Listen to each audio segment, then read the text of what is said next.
Hi, yes I can. Hi, Marcus. Ugh.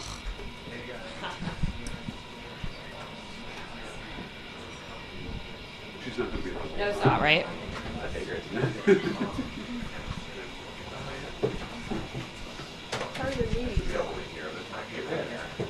I mean, but you guys need it.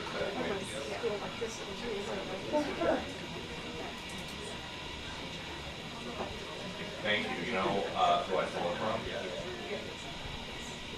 I'm looking at the RoboCam, right? Yeah. Yeah, the one that says at CNN. Yeah.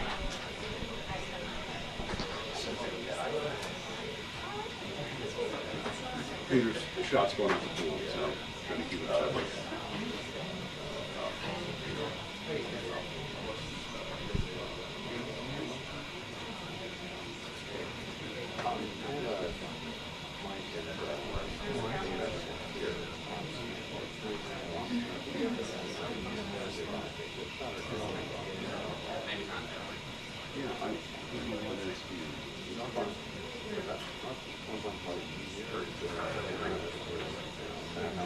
I thought you were talking about the tripod.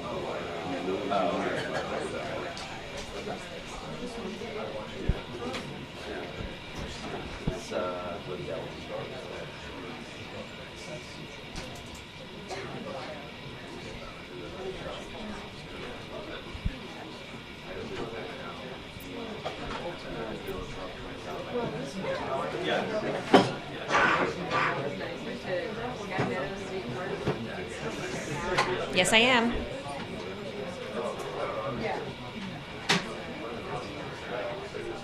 Did you not hear me? 1, 2, 3, 4, 5, 6, 7, 8, 9, 10. You're on channel 2. Pull up number 2. We're on channel 2. I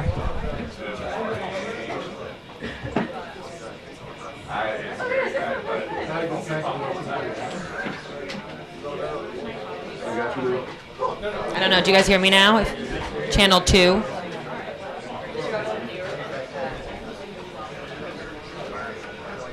We checked it earlier and they had it. Yeah. So I'm just going to email them.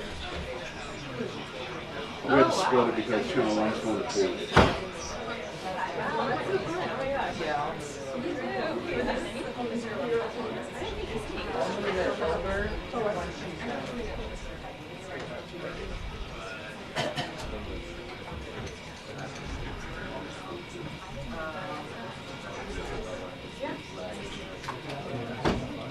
I'm not on for 3 minutes. I think you gotta go by. No, I'm sitting here. Oh, okay.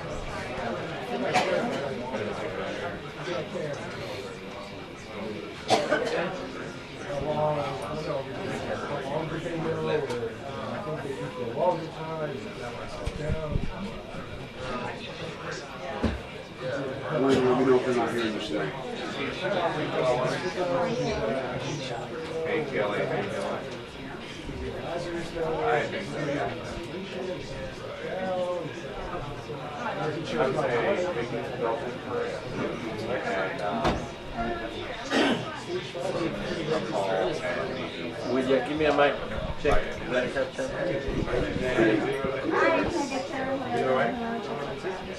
Beautiful.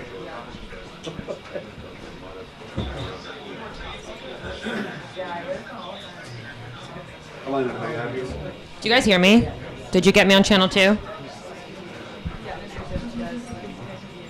Yeah. Okay, thank you.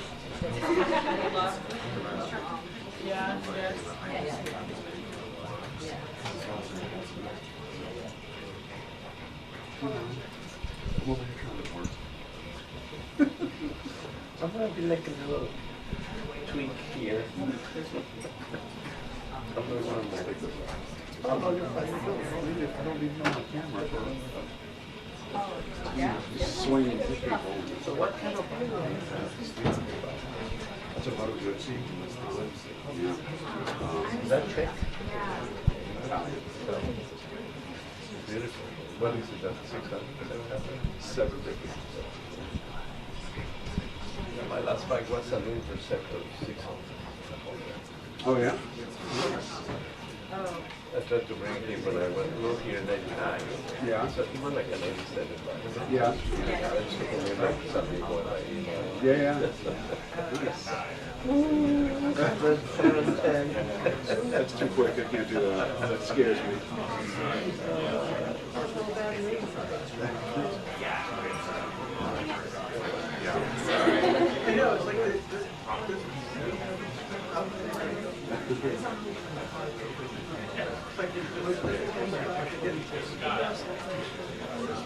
No?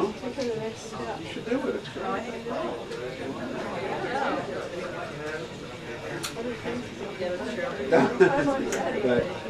that I understand.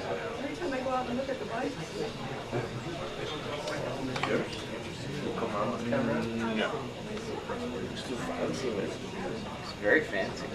Yeah, look, there's a lot of pressure, John, on this phone call with Russian President Vladimir Putin at 10 a.m. As you mentioned, he'll also speak, President Donald Trump, with Ukrainian President Volodymyr Zelensky shortly thereafter. But there's no question that Trump administration officials and even the president himself have grown increasingly frustrated with Putin in recent weeks. And really, I think a key goal today with this phone call is decide whether or not a deal is still viable. Now, we did hear the president this weekend kind of express optimism. He also said that he believed he needed to sit down or at least have a direct conversation with the Russian president to determine what a path forward could look like. But all of this, these calls today come after we know that, one, as you mentioned, Ukraine is now accusing Russia of launching its largest drone attack on its country since the war began. It also comes after Putin did not show up to Turkey for a meeting that he actually proposed in the first place. Instead, Zelensky and Ukrainian official representatives met with Russian representatives there. And then we also know that Zelensky met with Vice President J.D. Vance as well as Secretary of State Marco Rubio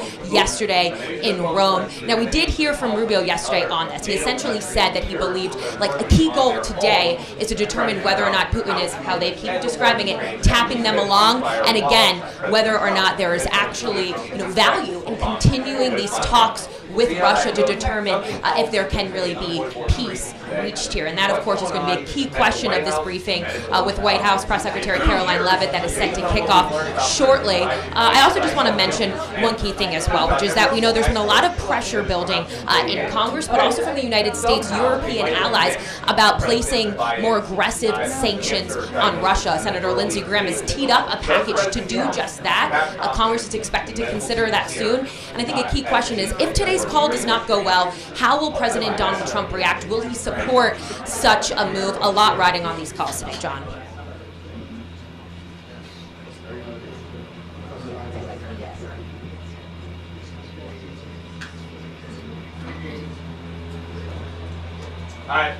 If only there was some way to ask you about this in like 1 minute. Okay. We know that he put out a Truth Social, just saying that he hopes that everything is okay, but we don't know about any phone calls. Okay, cool. Yeah, just let me know. I'll have my phone and I can pop right back up for the same shot. Okay, thanks. Yeah.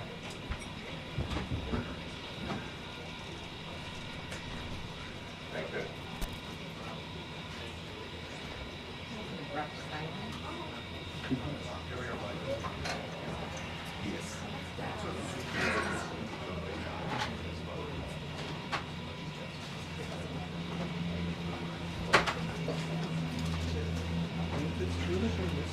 Nice working with you.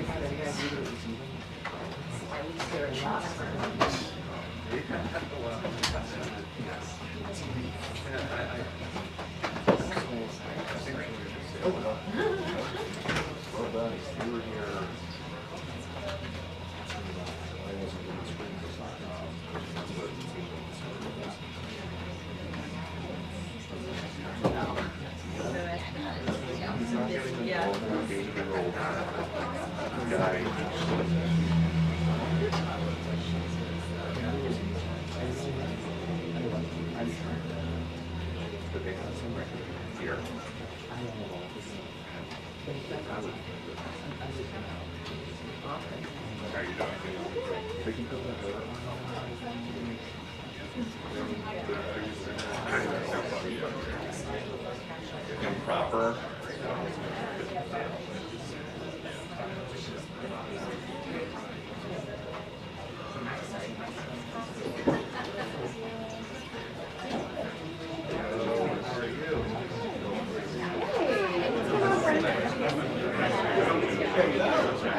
No, I think you're right. It's gonna be a great week.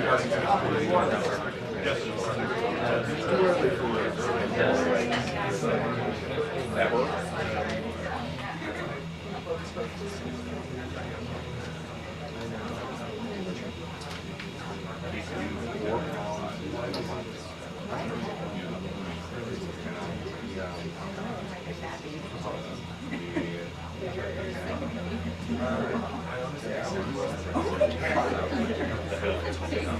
He's here 4 weeks.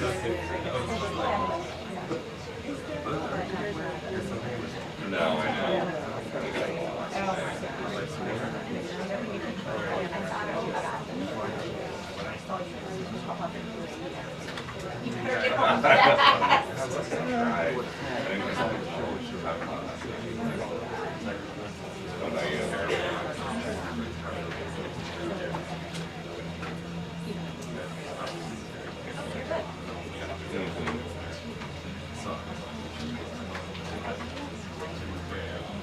Oh yeah.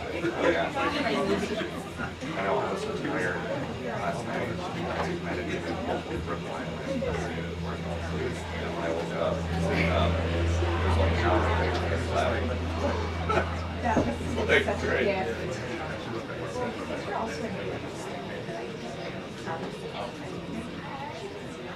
Yeah. Oh, yeah. And it's, you know how it is. There's not a ton of regular like, there's a like regular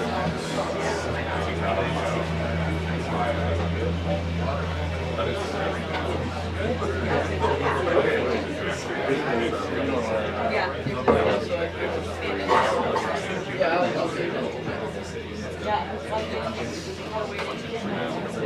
we have to just wonder too, because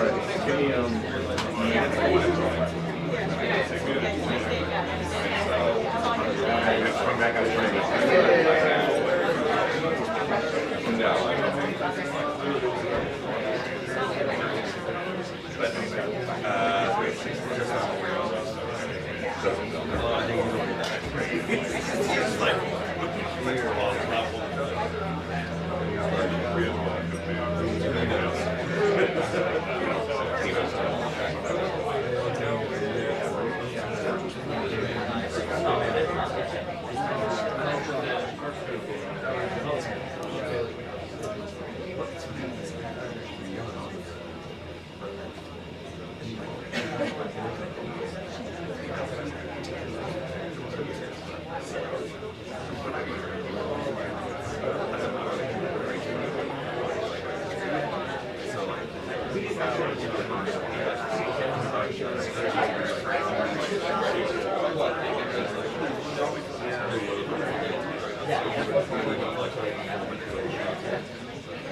Until the briefing. 2 minutes until the briefing.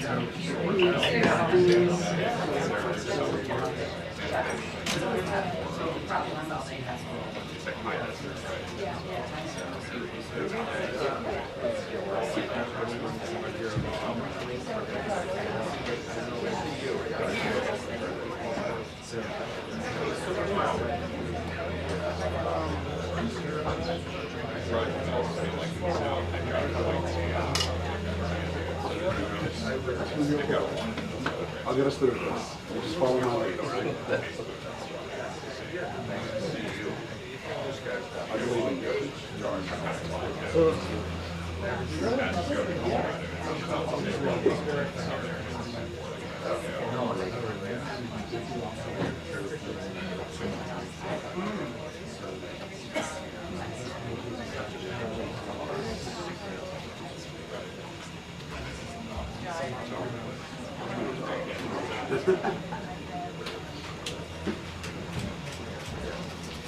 Good morning, everybody. Thank you for joining us early today. We have a very busy day, so we wanted to kick off the week right this morning after a great trip last week. It's good to see all of you back in Washington. This afternoon in the Rose Garden, President Trump, alongside First Lady Melania Trump, will sign the Take It Down Act into law. First Lady Melania Trump was instrumental in getting this important legislation passed. The Take It Down Act will protect victims of digital exploitation, hold internet platforms accountable by requiring them to remove such imagery from their platforms, and provide justice for victims by allowing prosecutors to go after those who publish non-consensual explicit images online. The First Lady met with members in the House and the Senate, survivors and their families, and advocates throughout the process to get this bill across the finish line. We are grateful for the First Lady's hard work and dedication to this issue. And moving forward, she will continue to champion the well-being of our nation's children through her Be Best agenda. I know the President looks forward to signing that bill into law later this afternoon, and we will see you all there. In other news, the One Big Beautiful Bill passed the House Budget Committee last night, bringing it one step closer to final passage.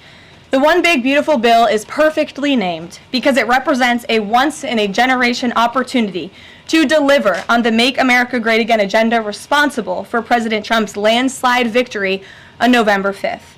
The America First policies in this bill are the reason why Republicans currently have the majority in Congress right now. Passing this bill is what voters sent Republicans to Washington to accomplish. And that's why it's essential that every Republican in the House and the Senate unites behind President Trump and passes this popular and essential legislative package. This bill will be the single most pro-small business, pro-family, and pro-American worker legislation ever. This bill will give Americans the largest tax cuts in our nation's history.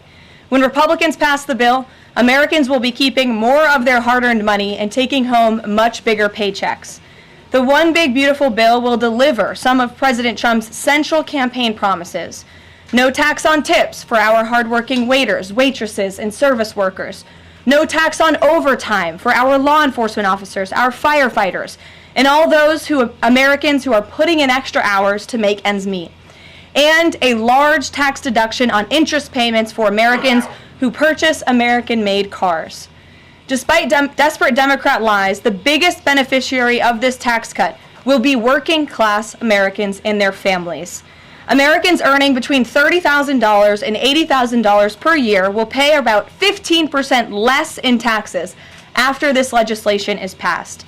And according to a brand new paper from the White House Council of Economic Advisors, the average family with 2 children's take-home pay will be up to $13,000 higher because of the increase in wages and reductions in tax obligations.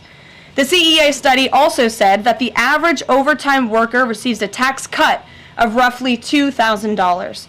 Again, this is great news for our nurses, our police officers, and all those who work overtime to make ends meet across our country.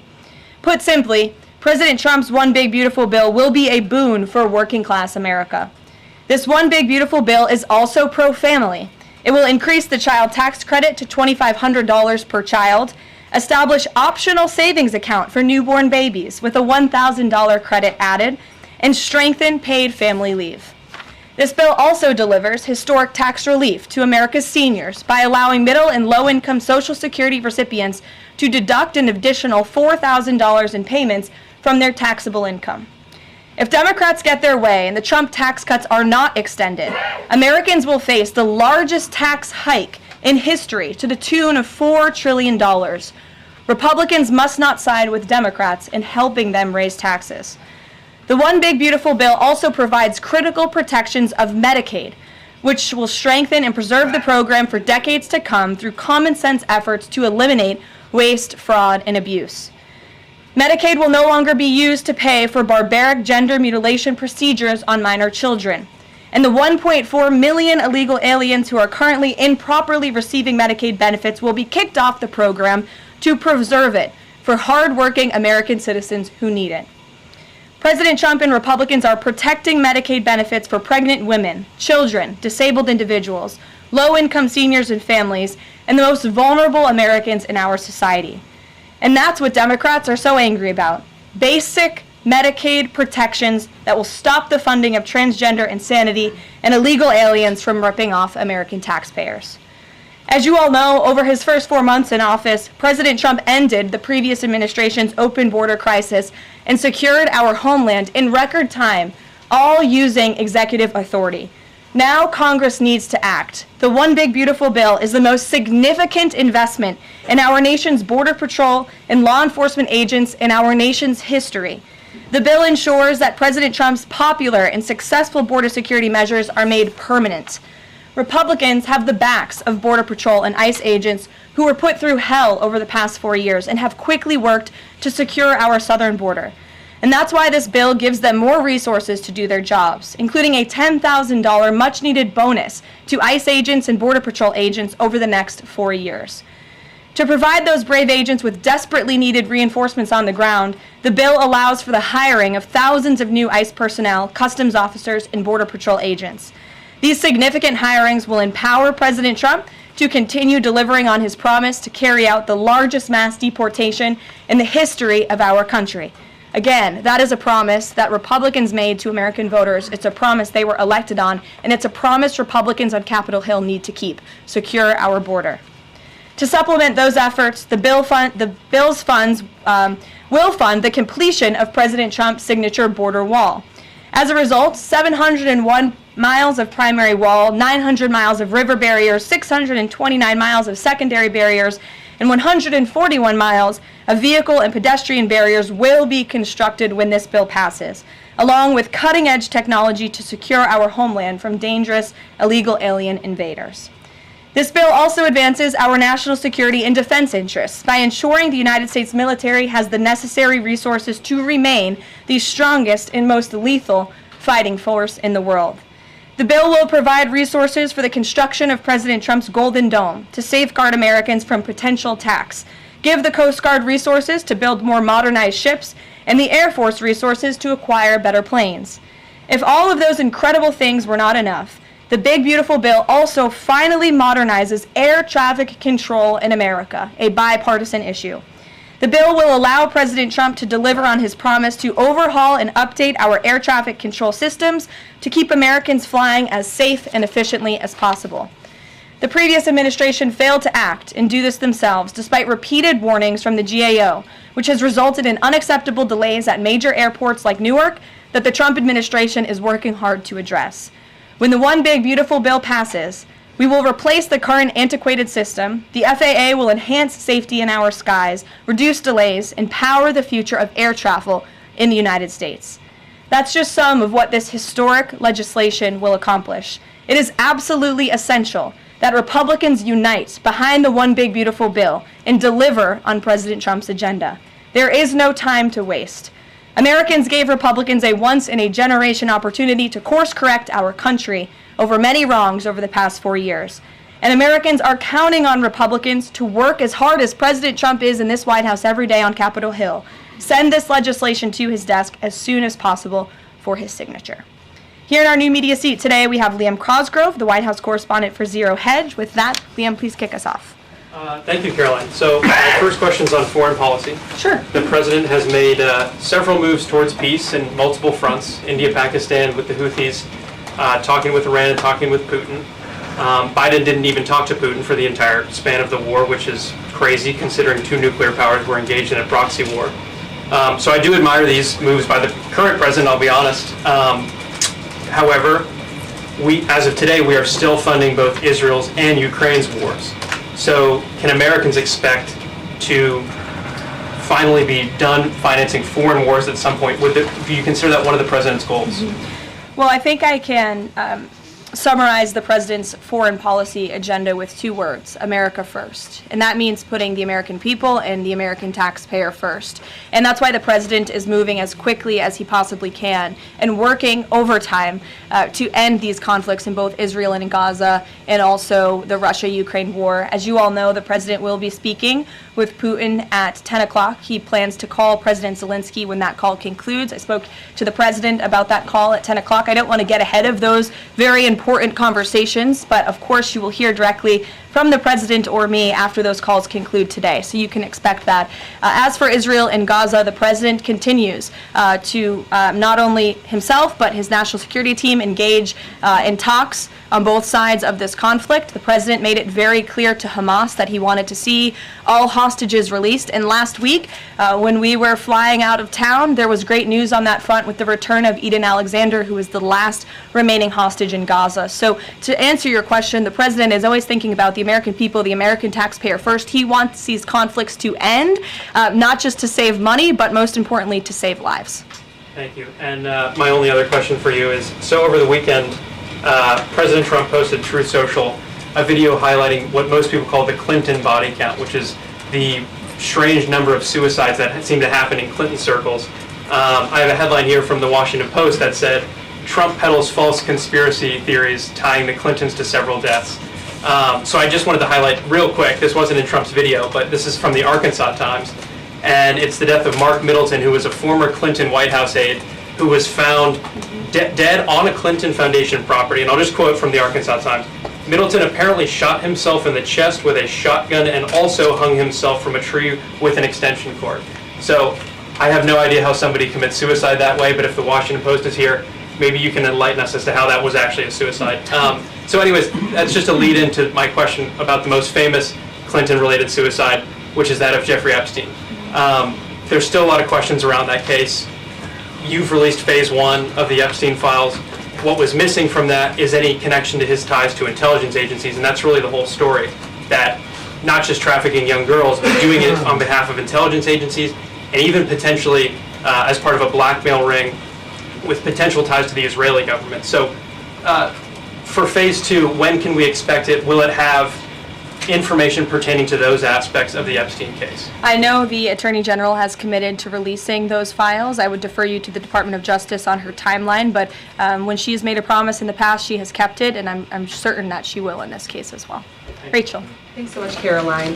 The president set a 2-week deadline for Ukraine and Russia to negotiate a deal. That time is now up. Does the president intend to set a new deadline on this call with President Putin? And how much longer is he willing to give these talks? Yeah, I don't want to get ahead of the specifics of the conversation the president will be having with President Putin in less than an hour this morning. But he has made clear throughout the entirety of this conflict, since he inherited it from Joe Biden. Don't forget, this is a war that began because of the previous administration's incompetence and weakness, and President Trump is working very hard to fix it. He has made it clear to both sides that he wants to see a peaceful resolution and a ceasefire as soon as possible. But as for specifics on a timeline, I won't get ahead of the president. And just on the goals for this call in particular, is the goal to get Putin to agree to a ceasefire? Is the goal to lead to some sort of in-person negotiations with Putin and the president? Well, I think, again, we'll see how the call goes, and the president has made it clear his goal is to see a ceasefire and to see this conflict come to an end. And he's grown weary and frustrated with both sides of the conflict. The president and his team have put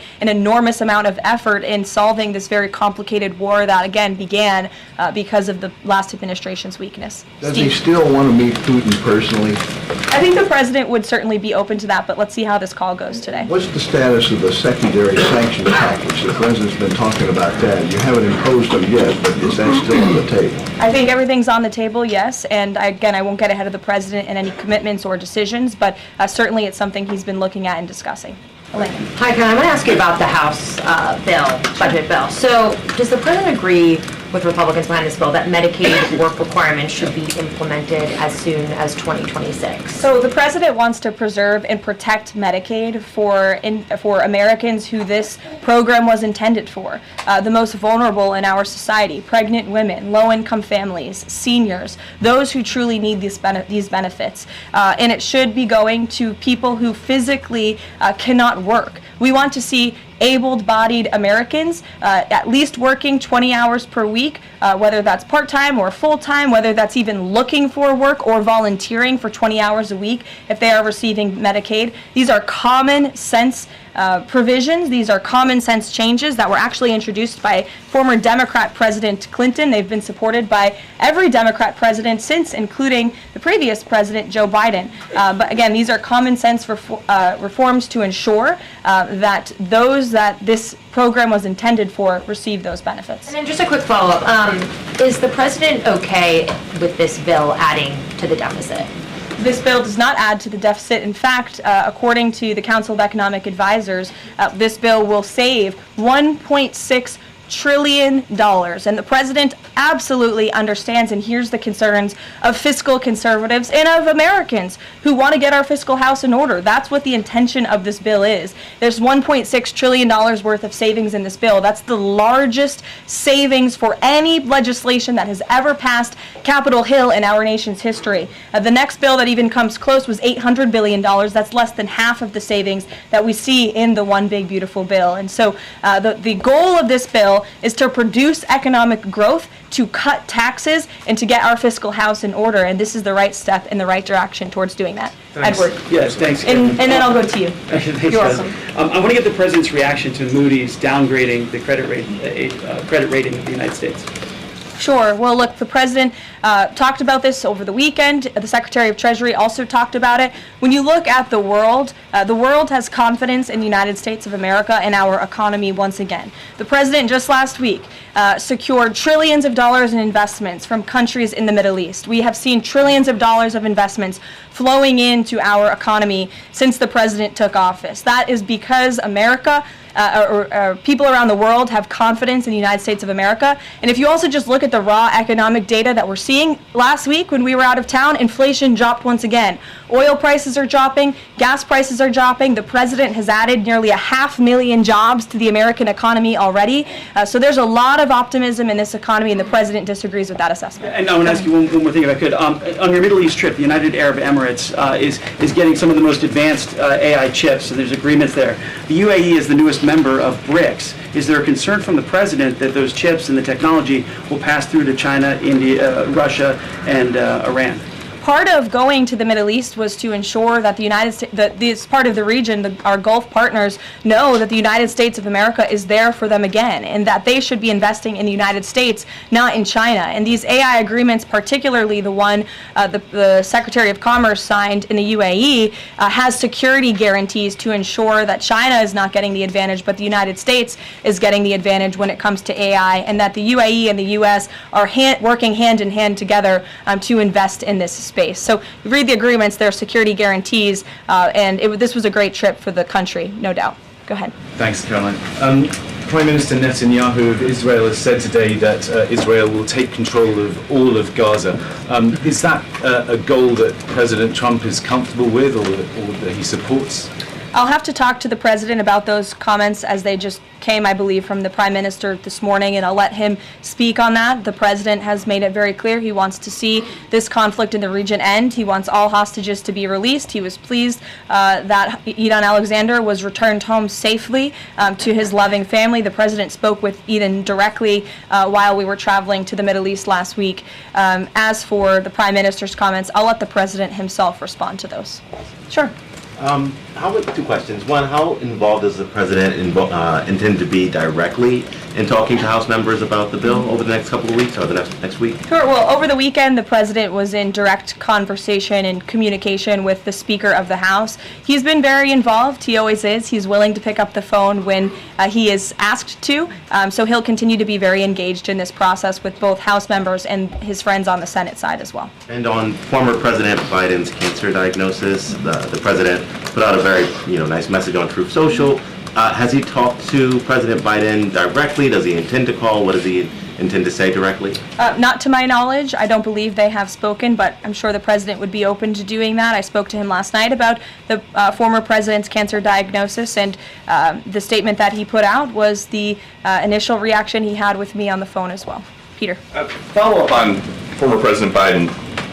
White House doctors may have missed the early stages of his prostate cancer. So Is President Trump worried about the quality of care that presidents get here? Not as far as President Trump is concerned. The White House physician we have here is phenomenal, and the team of physicians that take care of the president, particularly at Walter Reed Medical Center, are great. The president had his physical recently, as you know. He had perfect results. He's in very good shape. I think those of you who traveled to the Middle East with us last week can attest to the president's endurance. And by the way, I will add, we returned home from a very long and tiring trip last week, and on Saturday, where was the president? In the Oval Office working all day. He doesn't stop, he doesn't quit, he's in great health, and he trusts his physicians. Two more things. Putin ghosted everybody at these peace talks last week. As President Trump phones him today to try to figure out an end to the Ukraine war, does he think that Putin is the good guy or the bad guy? I'll let the president speak on that conversation later. He's made his feelings about both sides of this war quite clear throughout it. He wants to see it end. And the last one, what does President Trump mean when he says that Taylor Swift is no longer hot? Look, he is speaking about Taylor Swift's political views and how perhaps it has impacted the support of the American public for her work, and I will leave it at that. Annie, go ahead. Thanks so much, Caroline. I'm just going back one more time to the White House Medical Office, because there seems to be some question about this with regard to President Biden's screening. Can you say whether or not President Trump is screened for prostate cancer as part of his physical? To the best of my understanding, he is, but we can certainly check in with the White House physician and go back and look at that physical report. And then just one other question. Recently, Stephen Miller at the White House made some comments about considering suspending habeas corpus. And I'm curious if there's any update on how the White House is exploring that option to enact the president's agenda. I don't have any update at this time, but I can check in with our Deputy Chief of Staff. Mary Margaret, go ahead. Thanks, Caroline. Given the ongoing revelations about the former president's mental acuity and how staff and media covered that up, especially with the release of this book, 2 days, I think, is there any interest in further scrutiny of Kevin O'Connor, the former president's physician? I'll let the president speak on that. I spoke to the president again about the former president's health diagnosis last night, and he wanted to extend his warmest wishes to the former president and his family. But as for any further action, I'll let the president speak on that first. Michelle. Vice President Vance's meeting with Zelensky. Can you share any more information on that? My understanding was it was a good meeting, a productive meeting, and we're grateful that the Vice President did it and that he also went to the Pope's first Mass in Rome. I also have an update on that. The Vice President passed along a letter to the Pope from the President and from the First Lady extending their warm wishes and inviting them to the White House as soon as they possibly can come. Michelle. On Iran, Steve Witkoff said yesterday that continued enrichment is a red line for the U.S. The Iranian foreign minister says that's going to continue no matter what. How committed is the U.S. to that red line, and what's the next step for the next round of talks? We are 100% committed to that red line. The President, Special Envoy Witkoff, Secretary Rubio have made that incredibly clear, not just to the American public, but also in those discussions that Special Envoy Witkoff has had directly with the Iranians. And the next round of talks? I don't have an update for you, but we can get one. To the back row. Go ahead. Thank you, Caroline. South Africa's president says he's going to come to the White House to meet with President Trump on Wednesday. What are the president's expectations for that trip? And the South African president recently said he believes the folks that have been resettled here recently are cowards running away from problems in South Africa. Does the White House have a response to that? So I did see the South African president put out that statement. I want to confirm on our end with our Secretary of State and National Security Advisor, and we'll get back to you on that. Monica. Thanks, Caroline. You mentioned the President and the First Lady are signing the historic Take It Down Act this afternoon.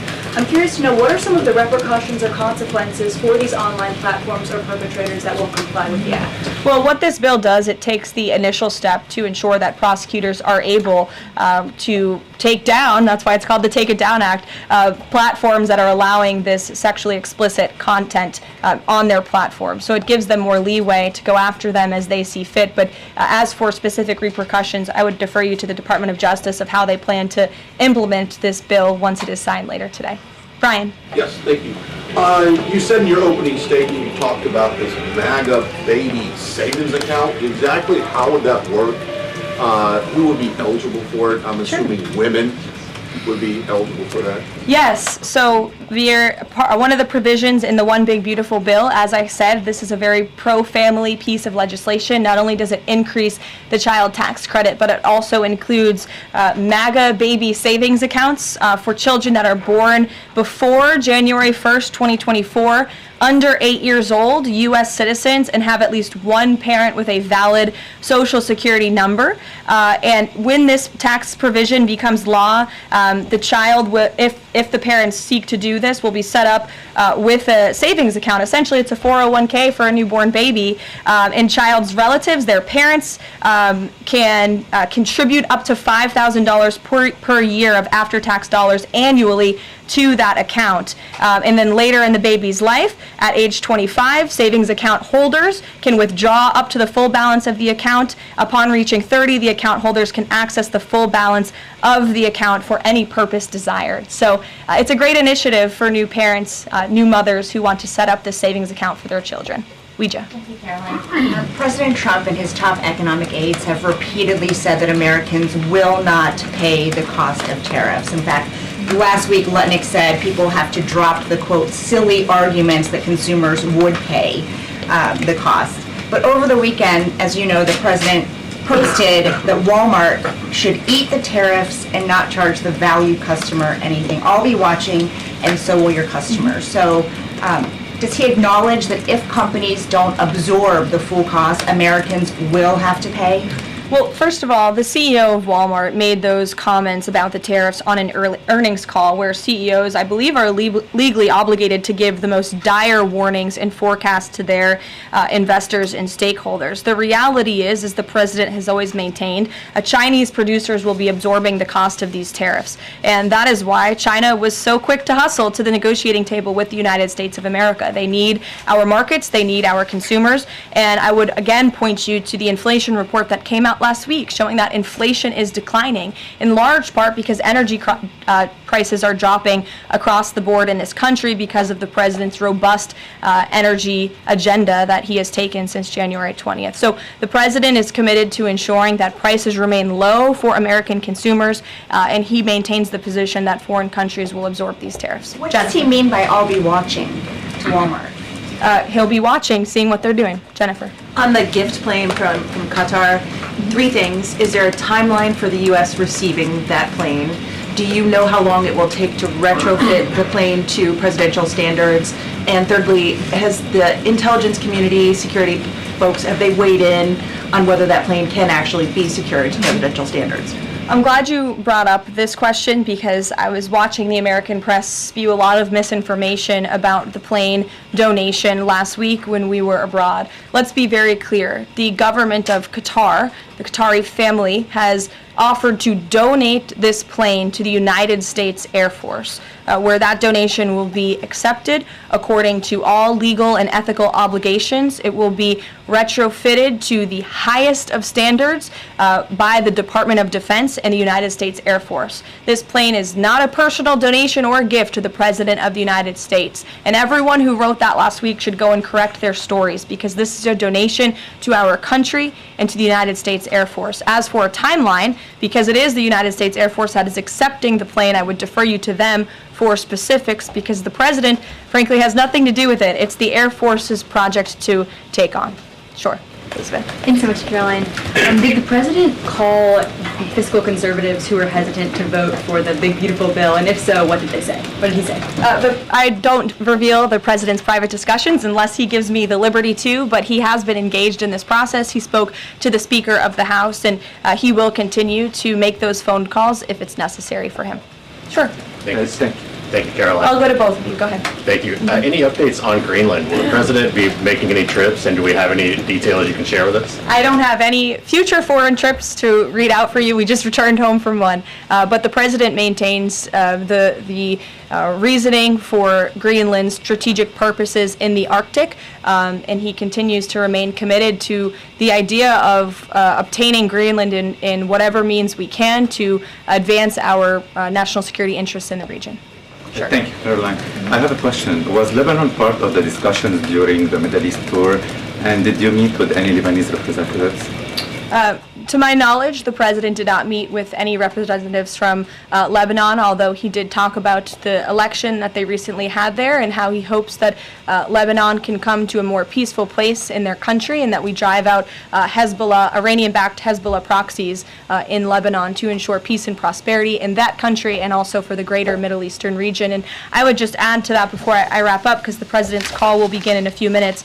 The president's historic tour to the Middle East last week truly reset our foreign policy agenda in that region. I think actually, in fact, the Washington Post had a headline, President Trump remakes U.S. foreign policy in the Middle East, and that's absolutely true. He took a courageous and bold step to lift sanctions on Syria. He strengthened our ties with our Gulf partners, and he put Iran into a very difficult position because the United States of America is back. And I will summarize the president's trip with an anecdote that I heard directly from a member of one of the foreign delegations. I asked him how hopeful their country was when they learned President Trump won the election. And he told me when President Trump won the election, it was like the lights turned on in a dark room. For the past 4 years to the rest of the world, America was dark. We were unresponsive. We did not pick up the phone. We did not return calls. All of that has changed under the leadership of this president. And I think the world saw that last week with this historic and wildly successful trip. And the work continues. The president will be speaking to President Putin at 10 a.m. and we'll have a readout for you after that call. And we'll see you in the Rose Garden at 3 o'clock. Thanks, guys. Thanks, Caroline.